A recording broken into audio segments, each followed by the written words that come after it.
Right now, as we look at the live tape, Oklo Inc. is changing hands at $105.90, sliding down roughly 5.1% in today's active trading session.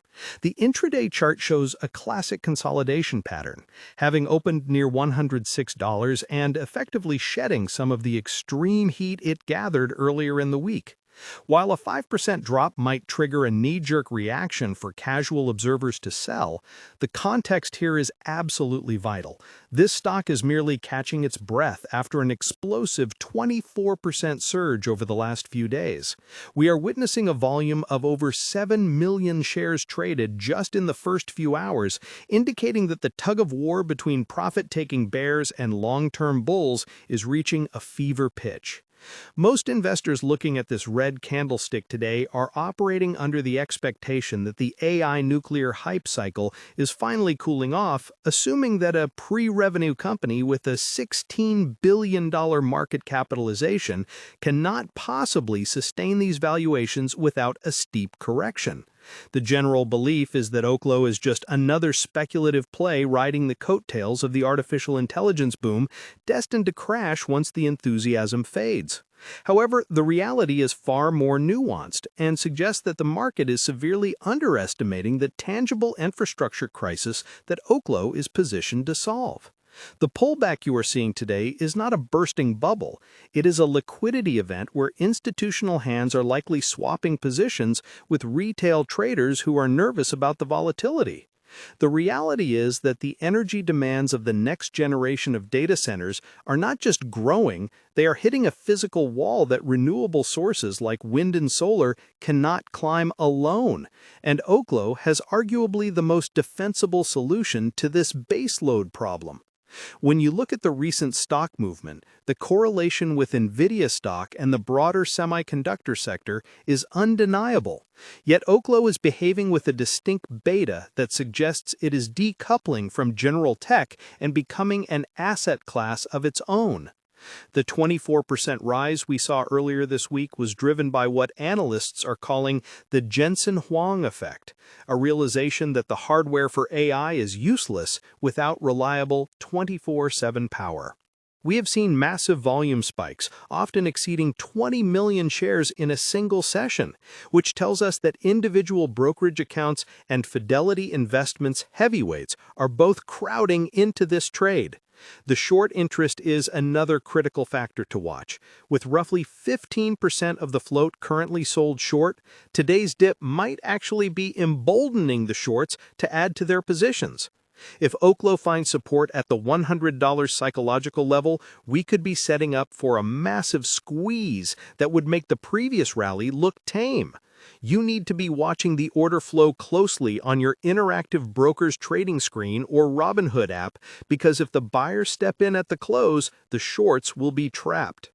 Let's shift gears to the fundamentals, because this is where the divergence between expectation and reality is widest. Most people think of nuclear power as massive, concrete cooling towers and 10-year construction timelines. That is the expectation. The reality of Oklo is closer to a battery than a power plant. They're designing fast fission powerhouses, specifically the Aurora design, which is a small modular reactor intended to be manufactured in a factory and shipped to the site. This is a complete departure from the bespoke on-site construction projects that have plagued the nuclear industry for 50 years. Their business model is not just selling electricity, it is selling energy security to the biggest companies on Earth. They have already secured a 12-gigawatt power agreement with data center operator Switch. To put that in perspective, 12 gigawatts is an immense amount of power, enough to support a significant portion of the entire U.S. data center infrastructure. This is not a maybe pipeline. These are massive commercial commitments that validate the technology before the first commercial unit even goes online. When you are using Schwab Intelligent Portfolios or looking for investment help to balance a tech-heavy portfolio, you have to understand that Oklo is technically an energy company, but it trades like a high-growth tech stock. The company is currently pre-revenue, which is a scary term for conservative investors using Fidelity Wealth Management Services. They reported a net loss recently, with earnings per share coming in at -20 cents, missing expectations of -13 cents. The bears will point to this cash burn and say the company is bleeding. However, the smart money understands that in deep tech infrastructure, the burn is actually capital investment in regulatory moats. Oklo is spending heavily to get through the Nuclear Regulatory Commission, or NRC, licensing process. They are not burning cash on marketing, they are burning cash on physics and compliance. This is a high barrier to entry business. You can't just launch a SoFi stocks account and start a nuclear company in your garage. The regulatory hurdle is the moat, and Oklo is swimming across it faster than almost anyone else. It is crucial to understand the technology because it directly impacts the stock's long-term value. Traditional nuclear plants use water to cool the reactor and slow down neutrons. Oklo uses liquid metal cooling and fast neutrons. This allows them to use nuclear waste as fuel. This is a massive selling point that often gets lost in the noise of daily price action. By recycling used nuclear fuel, Oklo turns a national liability, radioactive waste, into an asset. This changes the economic equation entirely and creates a potential revenue stream that competitors like NuScale, who stick to more traditional light water designs, simply don't have. If you are researching this on investing sites or your Fidelity mobile app, you might see Oklo categorized alongside other SMR stocks, but the underlying physics of their reactor makes them fundamentally different. They don't need the massive water resources that traditional plants do, which means they can be placed in deserts, near remote data centers, or at military bases, places where water is scarce but power is needed. The narrative took a fascinating turn recently when the Department of Energy announced $800 million in funding to accelerate SMR deployment. While Oklo is a public-private mix, this signals that the government is finally putting the checkbook where its mouth is regarding advanced nuclear. The expectation was that the government would be a slow, bureaucratic obstacle. The reality is becoming the opposite. The government is desperate for this technology to work to meet climate goals and win the AI arms race against geopolitical rivals.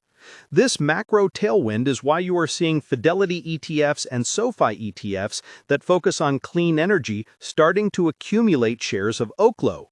The political will is shifting, and in the energy sector, political will is just as important as engineering. However, we must address the risks because blindly buying the dip without understanding the danger is how self-investing accounts get blown up. The primary risk is regulatory delay. In 2022, the NRC actually denied Oklo's initial application, a moment that would have killed a weaker company. Oklo regrouped, learned from the bureaucratic feedback, and is now back with a much stronger application and a better relationship with the regulators. But the risk remains. If the NRC delays their 2027 deployment target by even 2 years, the cash burn we discussed earlier becomes a serious problem, potentially leading to share dilution. Investors using Robinhood fractional shares or Interactive Brokers stock trading need to be aware that a secondary offering to raise capital is always a possibility for pre-revenue firms. This would temporarily crush the stock price, even if it's good for the company long term.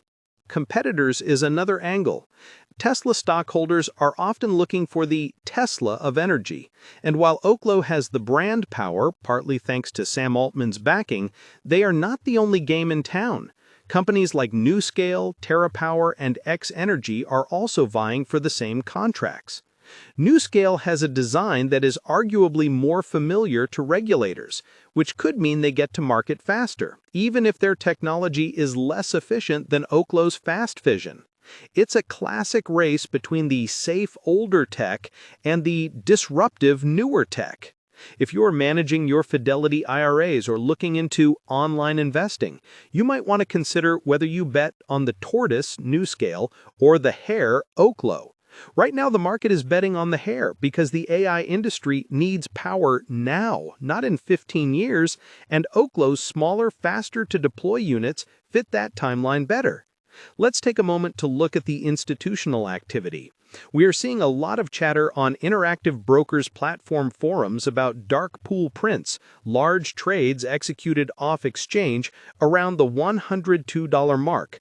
This suggests that big funds are willing to step in and support the price at that level. This creates a floor of sorts. When you see Fidelity mutual funds or Fidelity brokerage data showing accumulation during down days like today, it's a bullish divergence. Retail traders are selling the fear, institutions are buying the future value. The sheer size of the switch deal, 12 gigawatts, can't be overstated. A typical nuclear plant is maybe 1 or 2 gigawatts. Oklo has pre-sold the equivalent of 6 large nuclear plants worth of power. This backlog gives them a valuation floor that pure concept stocks don't have. Comment below how many shares of Oklo you currently hold, or if you are waiting for a dip below $100 to start a position. Also, I want to know your thoughts on the regulatory environment. Do you trust the NI